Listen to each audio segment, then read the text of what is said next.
Welcome, Spartans. Colonel Nye here. Who are we talking to today? We've got Vince Nance. So Vince has started a company called Anarchy Waffles, but he also is a retired cage fighter. He has an education in performance leadership. And this is a guy who's done incredible things. And, it's just a really good chance to see somebody who pivots in life, digs in, starts again from the bottom, has tremendous success, and just a guy we can learn a lot from. Joe is out running around right now. Joe De Sena, our CEO, founder. He's out there taking care of business, but he's got a great interview. One of the biggest things that I learned in the cage is don't punch unless you're going to hurt somebody.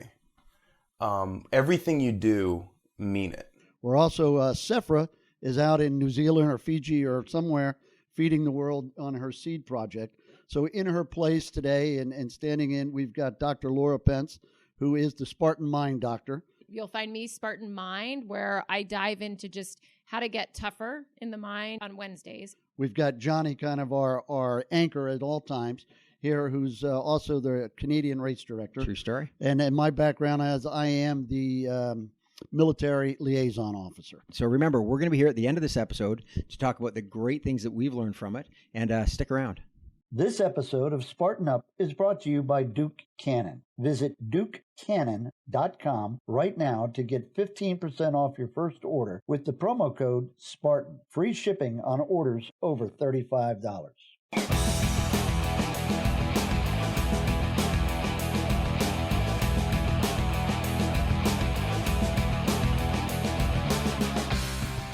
All right.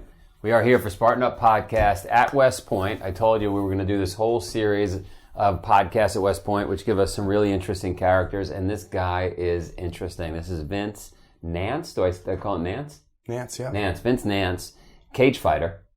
Former Cage fighter. You got out of the cage, and you did what a lot of cage fighters do. You just started making waffles. Yeah, that was the journey. It was a straight line. Straight line. Cage fighting to waffles.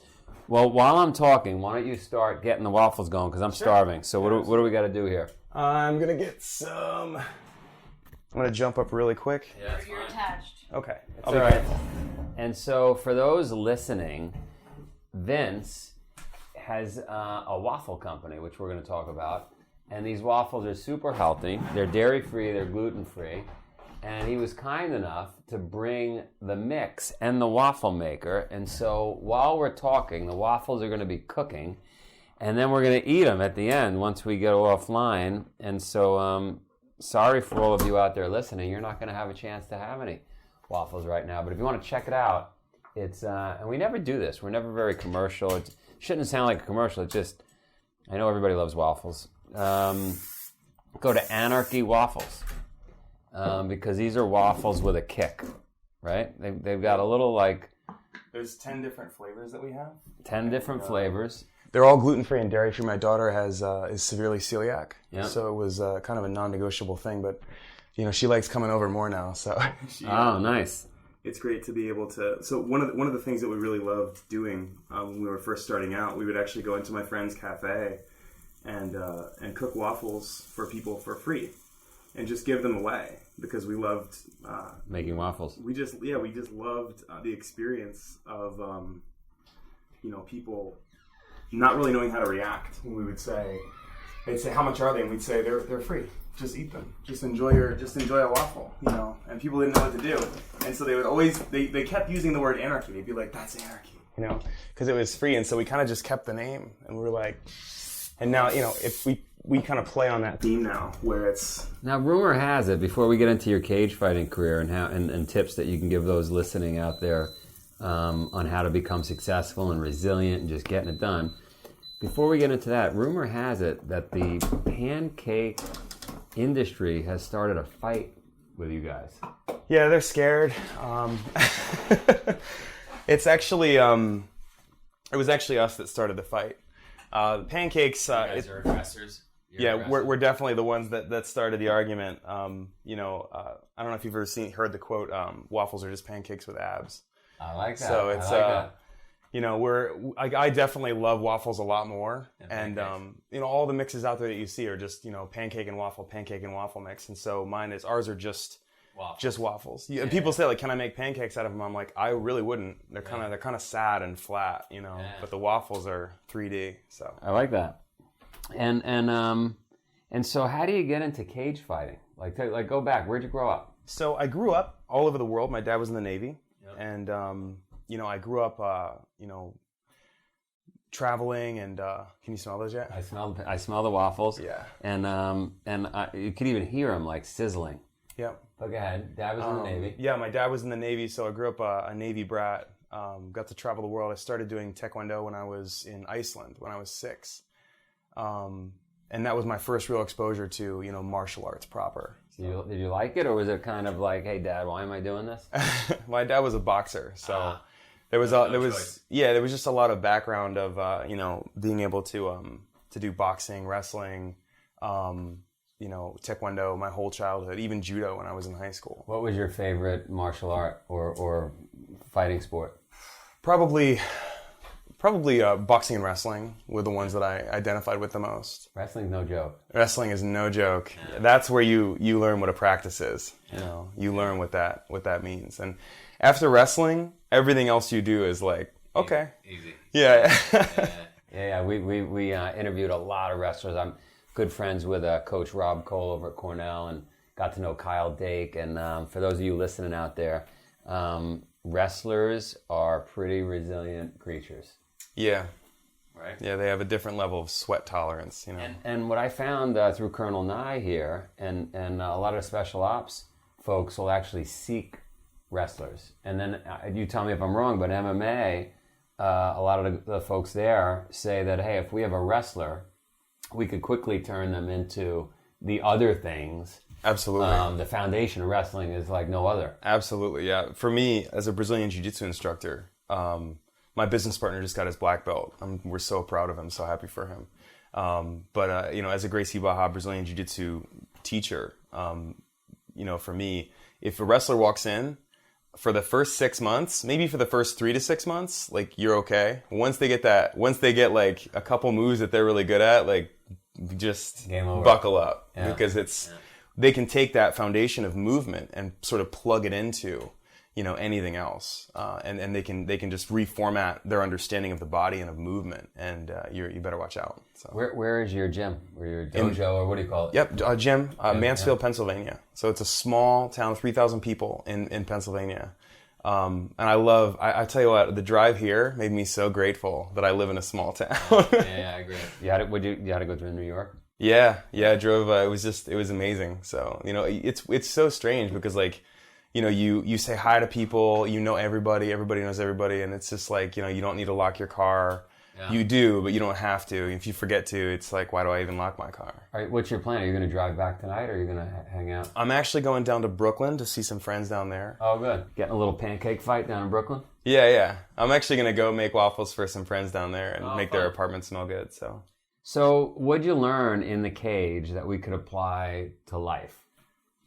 Like give us some lessons, right? Somebody's out sitting on the couch. They're like, Joe, I'm just not motivated. Everything I do, I fail at. What'd you learn in the cage? I would say one of the biggest things that I learned in the cage that I do apply to the women's self-defense training that I do is don't punch unless you're going to hurt somebody.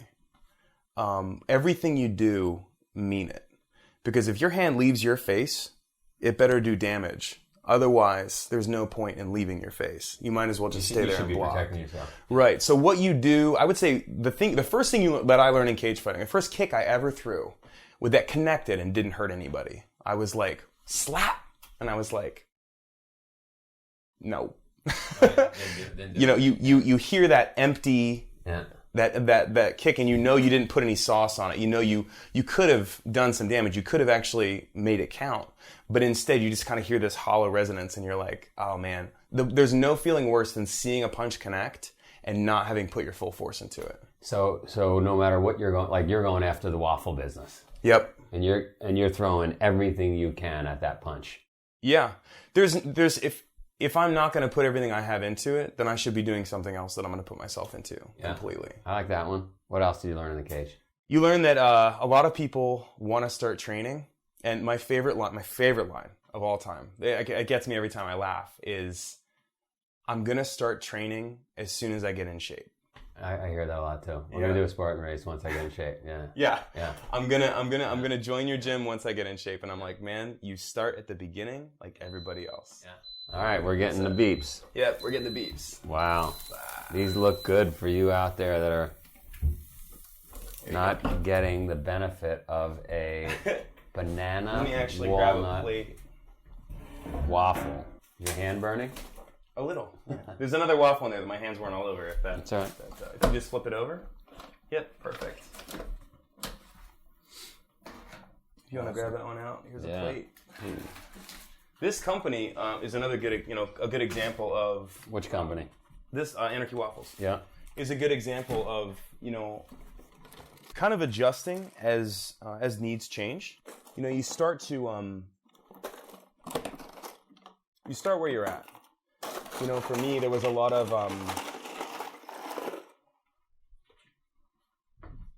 suggestions that were made. Like a lot of you shoulds.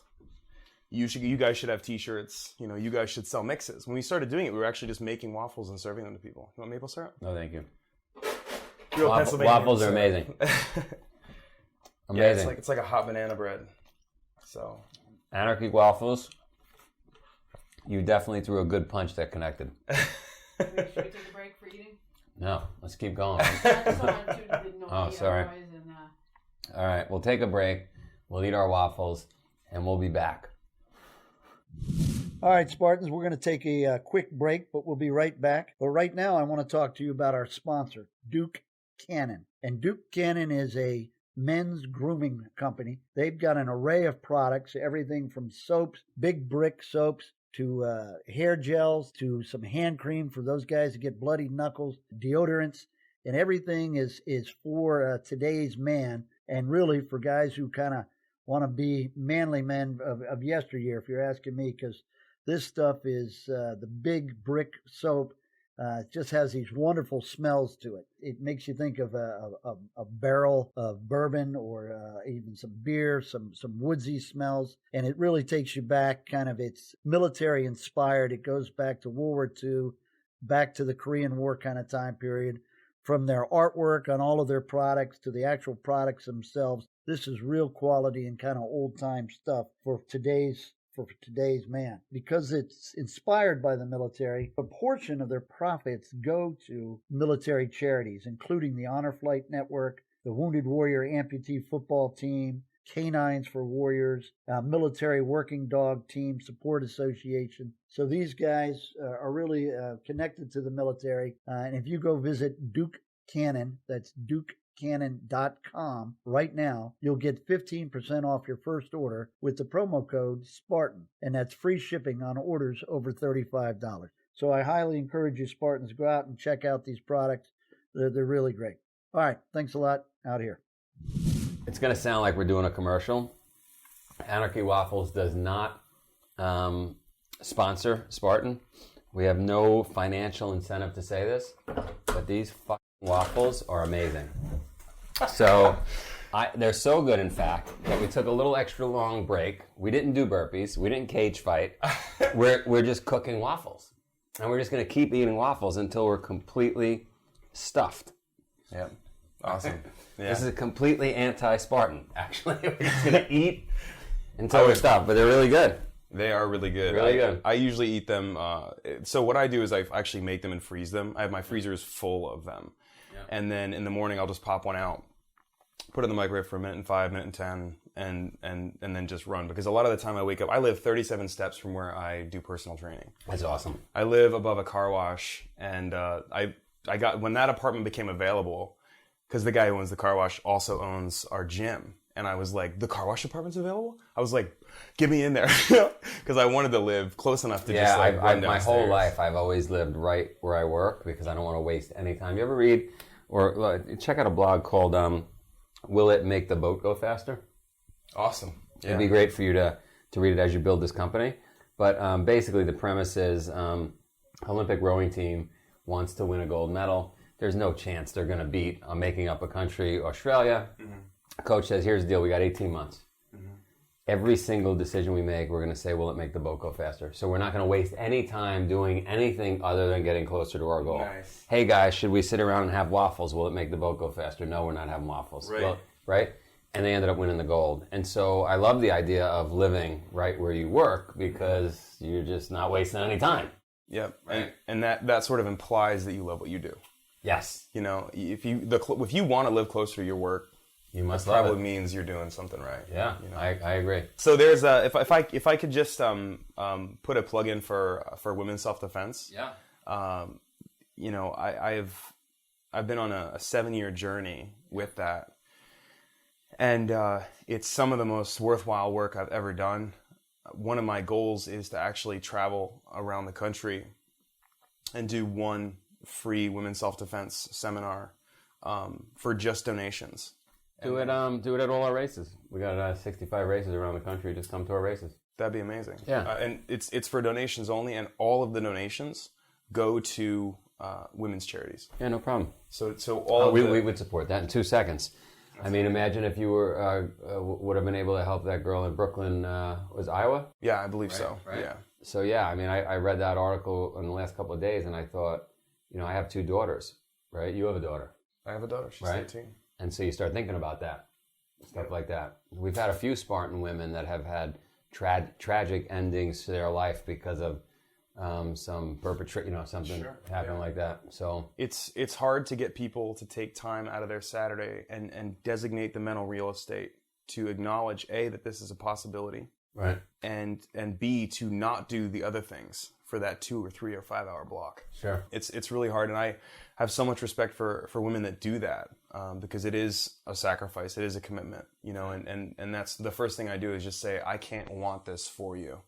I can sit here and have a free class, I can advertise it, I can make waffles or whatever, I can do whatever, but if I can't want it for you, you know, and so the women that do understand and want it, I have a ton of respect for that, and you know, it's been 7 years of when I started in Korea because my friends were getting assaulted and groped and stuff, and the police there would kind of just say, well, you're fine, you know, and so they weren't taking it seriously. And so, you know, being able to have those classes there, we would take donations and give all the donations to the Filipino women's shelter in Korea, which was my first experience with it, and it blew me away how much, how meaningful it was and how inspiring it was to be around these women and to hear their questions and their stories. And you know, it taught me so much. yeah, that's amazing. That's amazing. You've got some real passion towards cage fighting, waffles, and women's defense. One of the things that I say a lot is, you know, it's great to be strong,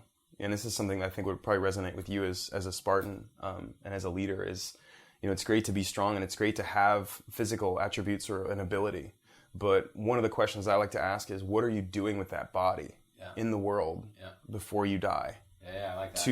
To make the world a better place. I had a great, sorry to interrupt, I had a great podcast we did where he said, you have to leave your tracks. Yep. Right? Yep. And his father was dying, and, you know, he was very sad, and his father said, doesn't matter, I left my tracks. Right? So, I mean, that's what you're saying. Yep.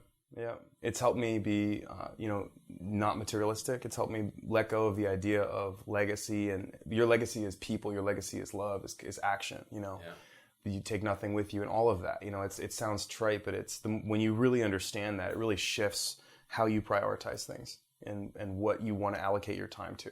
You know, so if you want to, getting back to the get off the couch, you know, the biggest impediment for me with my clients in getting off the couch is the illusion of starting at the end, right? Like, so people look at you and say, I want to have a successful company that has races, or they look at, you know, Tim Ferriss, or they look at some other, you know, person and they say, I want to be that. But they don't see the grind that's years long that leads up to that. Yeah, I don't want to say this to you because you're just getting the waffle business started, but Spartan is an 18-year overnight success. Right? Yeah. So it's going to take a while. Yeah. Because that's just the deal. That's okay. It takes a while. Like a wrestling practice. Exactly. Just grind. It just grinds. and you know, it'll almost always work if you're just on it 24/7 and you're talking to your customers, because you'll pivot and you'll change the mix a little bit and whatever it needs. But I think your biggest challenge with the waffle business is going to be like, I'm sitting here saying, how do I get a package from him for tonight so I can make waffles in the morning? Yeah. Problem is, I don't have a waffle maker. You know what I mean? You got to so there's a couple of friction points. Absolutely. I'd love to do that. It's just the company would need to evolve quite a bit. We need more resources and funding, and that's something I'm open to. But right now, I'm just trying to stay in my lane and get it done. Do this well and make a name for us and bring value. You're doing it. Yeah. So, as I rudely eat the waffle, let's go back to a couple of points. What when you said wrestling, you really learned what a practice was. Can you explain that? Yeah, it's everything I'd done up to that point. There's breaks, there's you get breathers, you get water breaks, and all this different stuff. And you should stay hydrated in wrestling practice and everything. But it's I've talked to so many people who, and it's the same with a really intense jiu-jitsu or mixed martial arts practice as well. Those are the only two things I've done that are similar to wrestling in that. But it's a level of cardio and endurance and push. It involves every part of your body. The reason I can't gain a ton of weight and be muscle bound is because I have to be flexible enough to get out of stuff. It's a perfect balance of being flexible, having stamina, endurance, kinesthetic intelligence, strength, power, explosiveness. It's like a marathon sprint. It's amazing. And it's amazing to see how your body marathon sprint is a good way to say it, right? Because when you run a marathon or an ultra, you run at a really slow pace. Mm-hmm. But slower. Right? Yeah. You're sprinting for that whole marathon. The whole time. It's 6, and then looking back at wrestling, and it's 6 minutes long. And then you go to a jiu-jitsu tournament, and those matches can be 6 minutes long too, or longer. And then they're like 6 minutes, 10-minute break, match again, and you're just you're a whole other level of exhausted. So it's amazing to the thing I love about jiu-jitsu, and I talk to a lot of wrestling guys about this, is wrestling. Even good wrestlers, they're state level wrestlers, college wrestlers, they're in it and then they're out. Unless you're an Olympian or a coach, you're not wrestling anymore.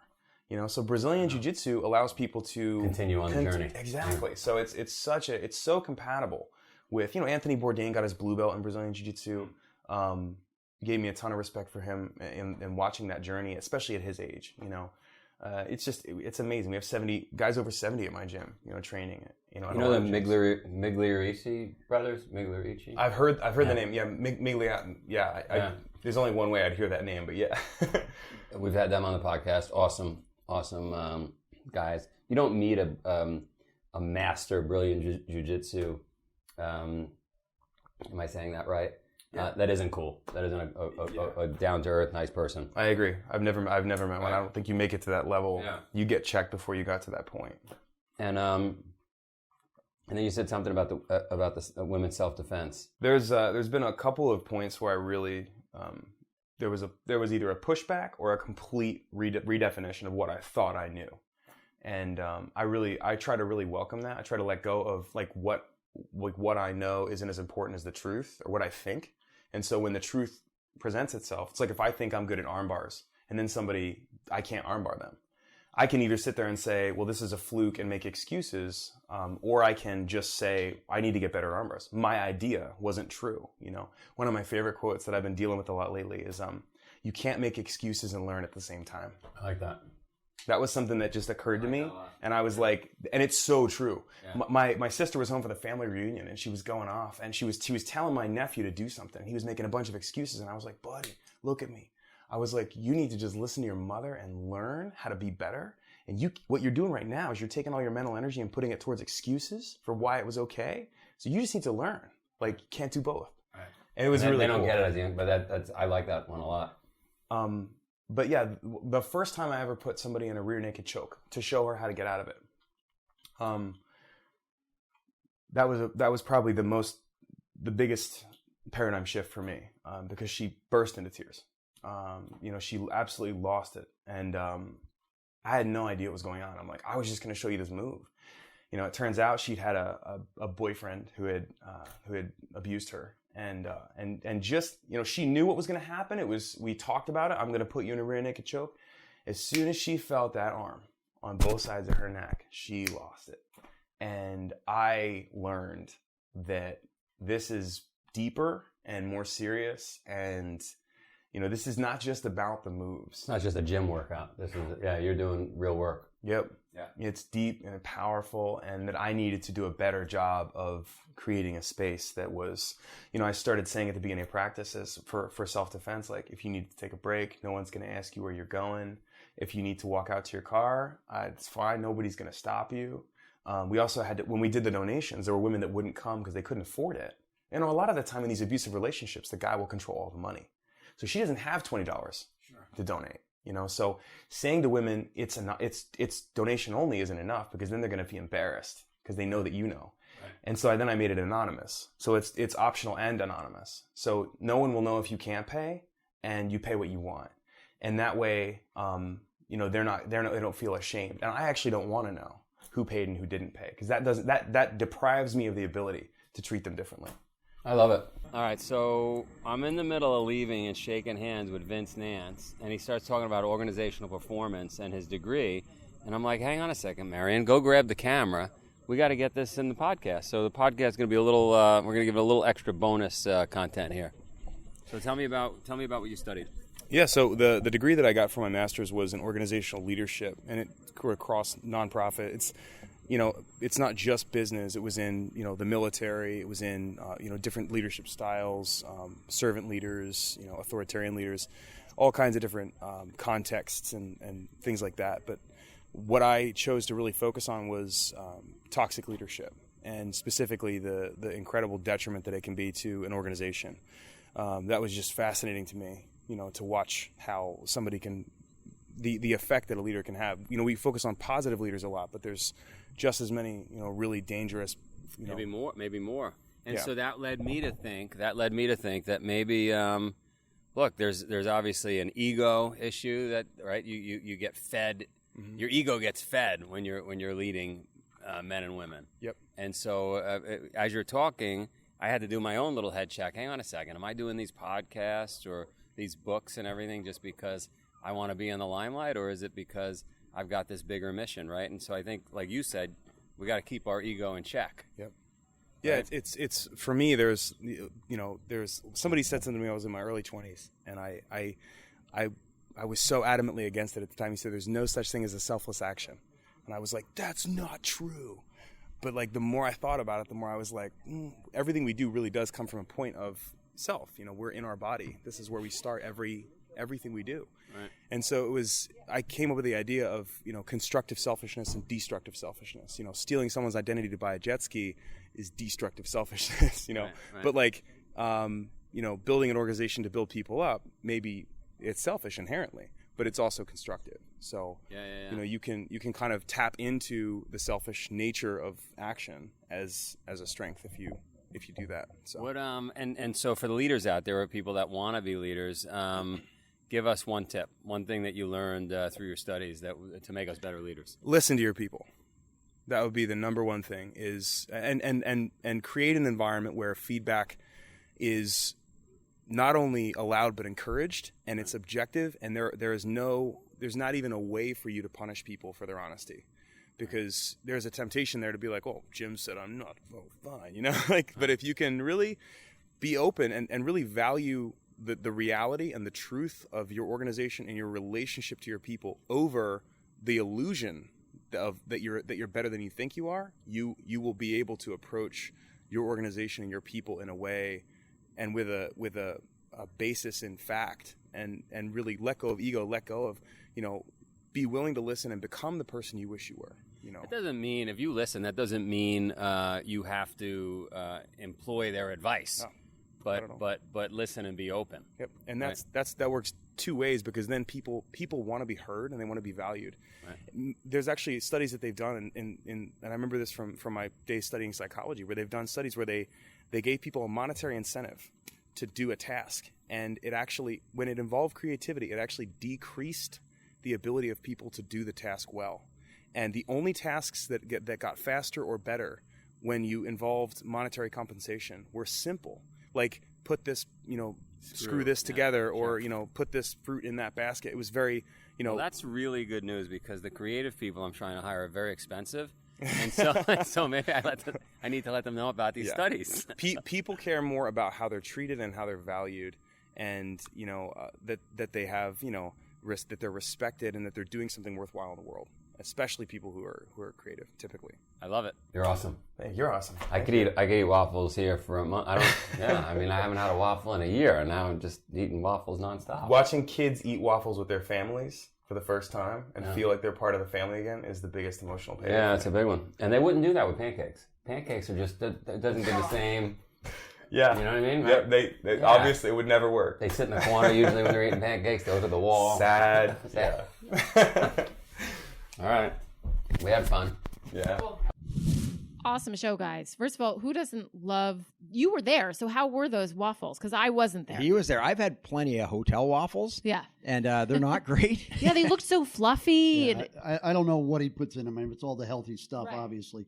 But he just kept cranking them out, and we'd been there all day. You know what a Spartan race is like. Right. And so we were there in the cabin, and us and Marion behind the camera back here, and yeah, he was cranking them out, and we were eating them as fast as he could make them, and they were delicious. I couldn't help but notice that because Joe, no matter how hungry he is, he's pretty good at saying no to things that he doesn't think are healthy.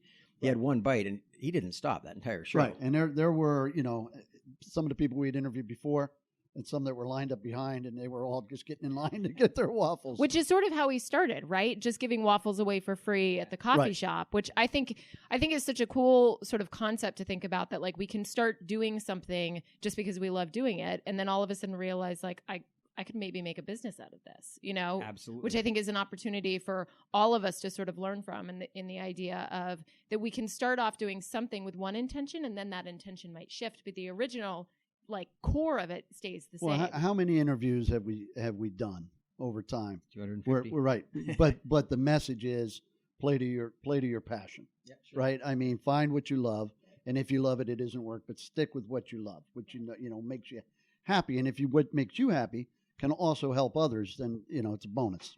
And yet, the neat thing about this is people talk about that one thing they found, and they dedicate their life to it, and that's their path. This guy, incredible. So he's a cage fighter. He comes out. He starts this waffle company that's becoming very successful. He also has a background in self-defense. So he's doing these self-defense classes for women and doing tremendous amounts of work for women's causes. Awesome. And then just to throw away at the end, he just mentions, I also have a formal degree in organizational performance. It's Yeah, like, it's right. cool. what? This guy's pretty well-rounded. Yeah, it's really neat. I was fascinated though by his passion for the classes on the self-defense for women, and his desire to help them, and taking an individual woman or a class from almost nothing. He talked about the headlock, and even though the woman knew it was coming, it triggered a past response, and emotionally impaired her, and how he took her past that from all the training. And I mean, it's gratifying, but again, it makes you feel good. But it's knowing you're helping other people. So he's an interesting guy. I also love that, really, when you think about, he has an 18-year-old daughter. First of all, the guy looks like he's about 30. Yeah, it's amazing. Yeah, Clearly he's doing The something right in waffles the are nutrition. working. Yeah. No, But- he was young. But, that really informed a lot of his decisions. He's celiac, so he's made these gluten-free. That really made him motivated to make sure women aren't putting themselves in danger, and that they can take care of themselves. Yeah. So I thought that was neat. His motivation was pretty pure. Yeah, and I love too that he said, that it's not necessarily something women want to think about all the time, but we have to be prepared. But I think sort of that idea of preparation and lots of different angles can lend itself to knowing that maybe there isn't something that you want to do or think about all the time, but that's really helpful for you when you do, and sort of to invite it in and become available to it. One just practical thing, when he was talking to the women, he said one of the first things he teaches them is don't ever punch unless you really want to hurt that person. I loved when he said that. Yeah. And the neat thing was to extrapolate that out. Like he says, don't hit unless you mean it. Like don't throw a punch unless you're trying to do damage. And I heard that not just in the context of self-defense, but in the context of business, in the context of anything you do. Why would you put the effort in? Why would you go at it half-assed if it's just not going to have an impact? Well, I think the key word there though is purpose. Yeah. Right? Exactly. So it's okay. So he says, don't throw the strike unless you're going to hit, right? But that's your purpose. That's your intent. Right. Yep. So if you miss, you miss, but your intent was to hit. 100%. So it's different than, okay, just do things halfway, right? But then he also talked a little bit about talking about people with training, and that they want to get in shape before they start the training. Sure, And yeah. the point is, start today. Yeah. Well, to me, there's almost a little disconnect between those two statements, but it really is, with whatever you have, come now and be ready. So it's your intent and your purpose that really is the key of Right. that Well, sentence to me. and you're right. It's not waiting until you can throw the perfect punch. Right. But it's no matter when it is, when you throw that punch, when you go into something. If you're going to go into business, Right. And again, it's not just a punch, it's your action or whatever Exactly. you're doing. Right. Yeah, Do it for with sure. intention. Yeah. And I think that translate like across the whole in the sense that, so often I hear it too, like, well, maybe I'll start therapy when I feel better, or I'll go to the gym when, I'm more in shape, or I'll do a Spartan race when I can do it. It's like, try today. Well, but Joe hears that every day of his right. life. Yeah. And it's okay. Like you might fail, but the intention is there to go all in. Right. I want to ask you about Spartan Canine. I saw Joe's shirt. What was that? That was a one-time heat. I don't know if it's a one-time heat. It was the first time, the inaugural, I guess, and I suspect we'll do more. I think it was pretty successful. I don't know how many dogs they had there, but it's interesting, and like anything else, it'll grow. Joe's behind it, and he'll move it along. And back to Vince, that really ties into the idea about, don't wait until you know if it's going to be successful. Dive in and do it and see what happens, right? Right. Yeah, exactly. You got to start somewhere, right? Yeah. One other thing, and I know you and I talked about this off camera, and you'd said that, you remember Scott Mann saying this as well, and Joe brought up in this interview, but the idea about make sure you leave a track. And one thing I thought about, and this guy is a great example of everyone leaves a track. We all leave a track. And his thing is be purposeful about it. Make sure it's a good track. Make sure you're leaving an impact on the world that you want to leave. Because when you get up in the morning, you're going to leave a track no matter what. What's that track going to be, right? Right. What's your legacy? Yeah. Exactly. When you step, how deeply are you stepping? What's the impression you leave? Right. Right. Which, and I love how he said too at one point that like getting in shape and being more active isn't just about you like having the physicality in your body, but it's about like, what do you do with that body now? Yeah, what do you do that makes a contribution? What do you do that's meaningful? What do you do that makes a mark, leaves a track? And on a similar note, the idea about physicality versus dealing with the whole person. Mm-hmm. When he talked about the self-defense, and he talked about you can teach in his case a woman how to defend herself, but if every time a guy comes at her, it brings up something from the past and weakens her, the idea that you have to deal with the mind too, so that women can defend themselves. I thought that was pretty fantastic. Absolutely. I just want to mention, I know we're going to have to go in a second, but one thing I found incredible, Joe is on the go. When he's at an event, he's just moving. Right. And quite often we say, Joe, no, I got to go. And he sought this guy out. So we've already got one of the longer interviews we've done because he's got so much fascinating stuff to do from so many different backgrounds. And then Joe goes, hey, there's Vince. Let's go talk to him again. It started up again. Yeah. Yeah, no, I think there's some kinship there, right? Yep. I mean, Joe saw a guy who's done multiple things and done it with intent and purpose, right? And is driving hard and wants to help people, and that's Joe De Sena in a nutshell. And it's also the kind of guest we have on Spartan all Podcast all the time. So where can we listen to these podcasts or watch them? On YouTube, on iTunes. Subscribe. Check us out all the time. Spotify. I just use the Google.